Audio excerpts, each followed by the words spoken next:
No Japan में theatre का एक रूप है। स्टेज पर परफॉर्मर मास्क पहनते हैं। मास्क को ध्यान से देखने से एक जादुई असर होता है। एक बड़े साधु ने किसी को चिल्लाते हुए सुना कि कोई भूत है, लेकिन आसपास की ऑडियंस नॉर्मल लग रही थी। उसने मास्क वाले आदमी को हैरानी से देखा।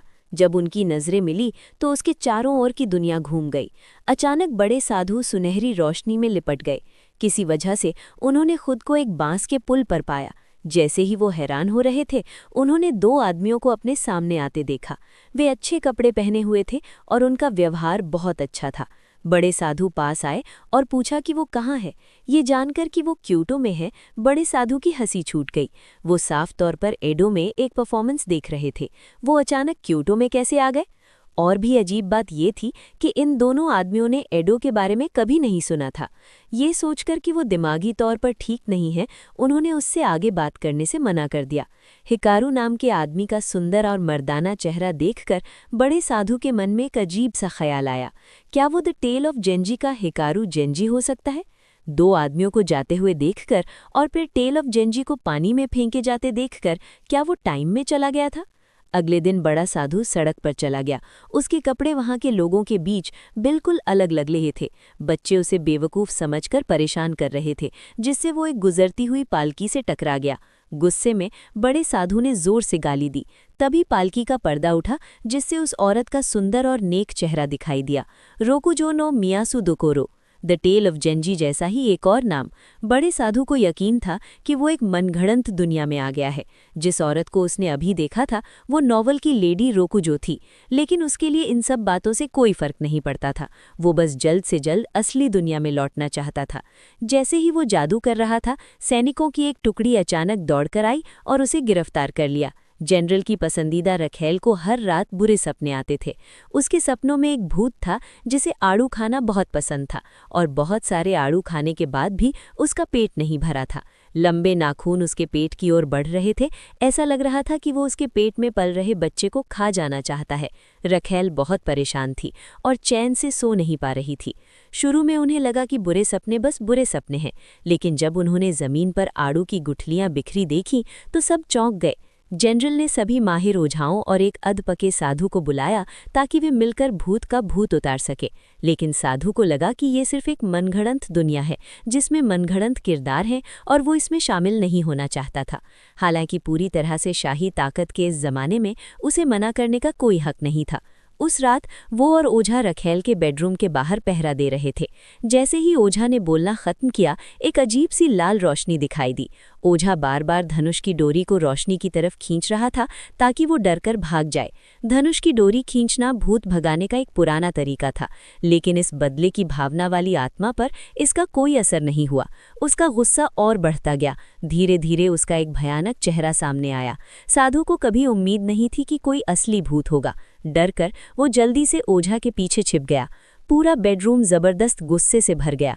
जैसे ही वे कुछ समझ नहीं पाए, बदला लेने वाली आत्मा अचानक गायब हो गई। ओझा को एहसास हुआ कि ये कोई भूत नहीं बल्कि शरीर से अलग हुई एक आत्मा है। इतनी जबरदस्त बदले की भावना बनाने के लिए इंसान में बहुत ज्यादा गुस्सा होना जरूरी था। साधु ने पूछा कि क्या रखेल ने किसी को नाराज किया है। पसंदीदा रखेल ने सोचा और सोचा। वो हमेशा दूसरों के प्रति दयालु रही थी और सोच भी नहीं सकती थी कि कोई उससे इतनी नफरत कर सकता है। उसने हेड साधु से अपने बच्चे की रक्षा करने की गुजारिश की, भले ही इसका मतलब उसकी अपनी मौत हो। इस माँ के प्यार ने हेड साधु को छू लिया। अगली रात वो बहुत ज्यादा गंभीर था। सेनापति ने एक ऊंचे पद वाले साधु को भी एक रस्म करने के लिए बुलाया ताकि वो बदला लेने वाली आत्मा को एक ही झटके में खत्म कर सके। अचानक बदला लेने वाली आत्मा आते ही ऊंचे पद वाले साधु को पलट दिया। इस बार उसका गुस्सा और भी ज्यादा था। साधु की धनुष की डोरी टूट गई। पहले से ही नाकाबिल मुख्य साधु हिल भी नहीं पा रहा था। नौकरानी कांप रही थी। उसने पसंदीदा रखेल को पकड़ा हुआ था। अचानक बदला लेने वाली आत्मा का चेहरा साफ हो गया। वो लेडी रोकुजो थी। पसंदीदा रखेल को भी इस पर यकीन नहीं हुआ। एक बदला लेने वाली आत्मा पूरे दिन महल में घूम रही थी।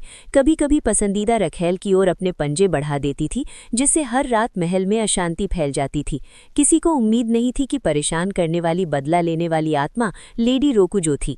लेडी रोकुजो शरीफ और नेक थी और उन्हें क्योटो की सबसे टैलेंटेड महिला के तौर पर जाना जाता था। वे ऊंचे पद वाले परिवारों की सभी बेटियों की मिसाल थीं।